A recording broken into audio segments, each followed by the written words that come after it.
The builders of the London Underground were called navvies. These were massive, physically resilient men, Irishmen, Scotsmen, farm boys drawn by the chance to earn at least some kind of wage. They were a distinct, almost feral caste of workers. And now, you're one of them. You have a heavy iron pickaxe in your hands. Your job is to rhythmically, hour after hour, strike the stubborn, dense London clay. You don't have excavators. You don't have jackhammers. 100% of the dirt is removed by sheer muscle power. Every few minutes, you have to lift a shovel and heave the heavy earth into wooden carts that other workers push by hand. Your shift lasts anywhere from 12 to 16 hours. No days off. No proper lunch breaks. Within just 2 hours of work, your palms, accustomed to smooth smartphone screens and keyboards, turn into a bloody, shredded mess. Blisters burst, and clay mixed with slimy water grinds under your skin, causing a sharp, throbbing pain. But you can't stop.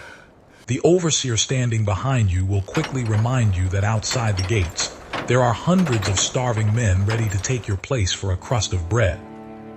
Let's talk about the air you're breathing. There are no ventilation shafts here. They haven't been built yet.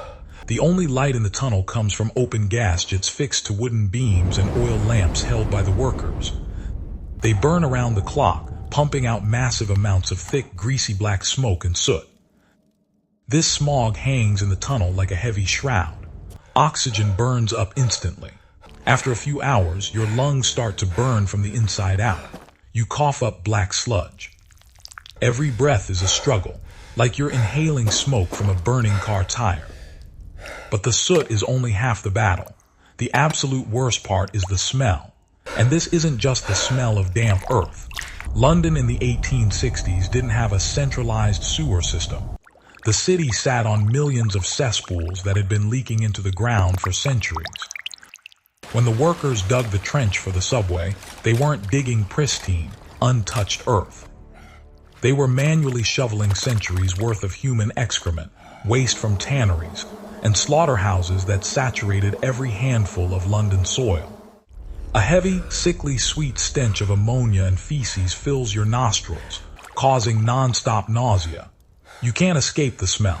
It seeps into your hair, your skin, and what's left of your clothes. And in this stagnant, foul sludge, a hidden world thrives. Rats are everywhere. They are massive here, the size of cats. They aren't afraid of humans. They're fat, fed on the garbage of a massive city and the carcasses of stray animals dumped into the trench. If a worker collapsed from exhaustion and fell asleep right on the ground, the rats would aggressively bite his face and fingers. They carried typhus and cholera, which wiped out entire crews.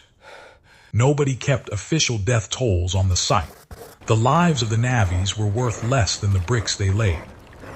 Suddenly, the worker next to you drops his pickaxe and hits the ground, covering his mouth with a filthy rag. You look at the gas jet on the wall. Its flame, which was just a dirty yellow, suddenly flares up into an eerie, bright blue. Gas methane. Get down, you idiot, don't breathe. A muffled scream rings out. The tunnels were a death trap.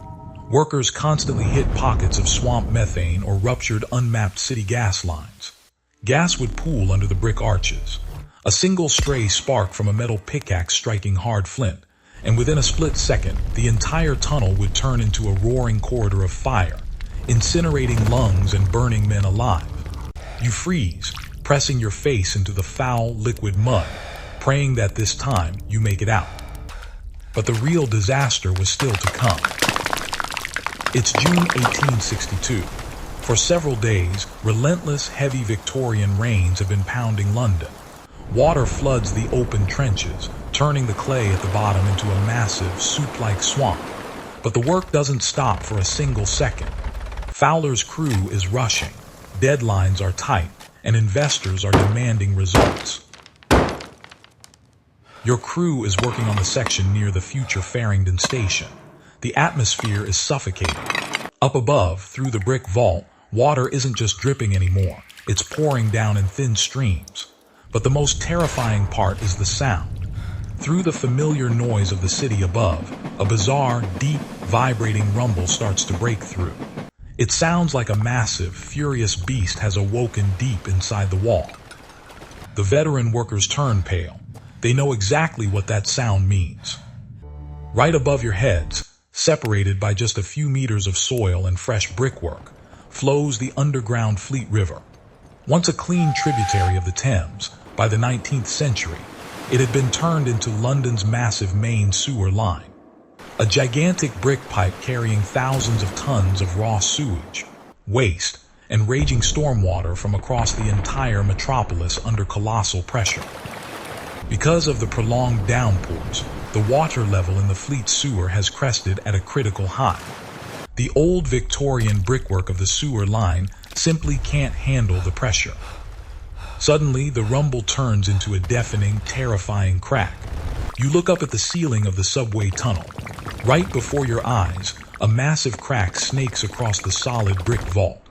Foul, black, foaming water starts spraying out under immense pressure, whistling like a ruptured steam boiler.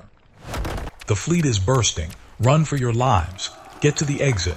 A desperate, raw scream erupts from dozens of throats. But there is nowhere to run.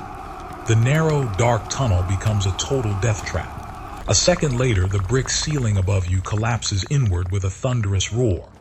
Out of the breach, tearing through everything in its path, unleashes a colossal, deadly tidal wave of black, foul-smelling, churning sewage and mud.